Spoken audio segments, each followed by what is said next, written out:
Le 17 avril 2025, le gouvernement ougandais a annoncé son intention d'introduire une loi autorisant les tribunaux militaires à juger des civils pour certains délits.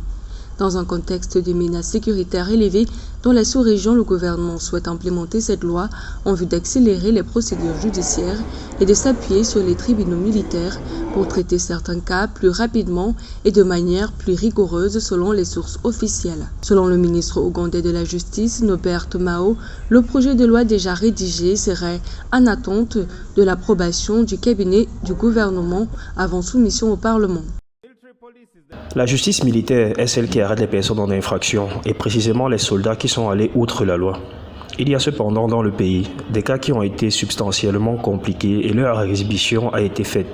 Toutefois, les cas exhibés sont déjà en cellule et doivent maintenant être évalués car certains de leurs délits ont été commis en dehors du pays et quelques-uns en Somalie.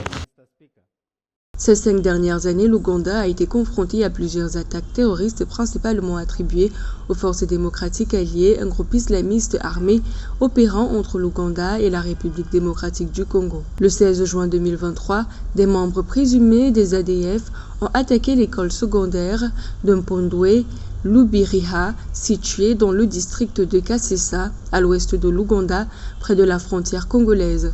Cette attaque a coûté la vie à 42 personnes, dont 38 élèves. Le 17 octobre 2023, 3 personnes, dont 2 touristes étrangers et leur guide ougandais, ont été tuées lors d'une attaque près du parc national Queen Elizabeth, dans le sud-ouest de l'Ouganda.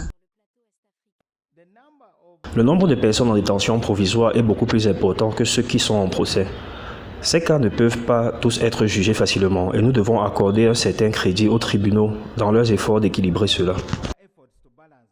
L'implémentation de cette loi intervient dans un contexte où les militants des droits de l'homme et les opposants politiques accusent le gouvernement du président Yoweri Museveni d'utiliser les tribunaux militaires pour poursuivre les dirigeants et les partisans de l'opposition sur la base d'accusations à caractère politique.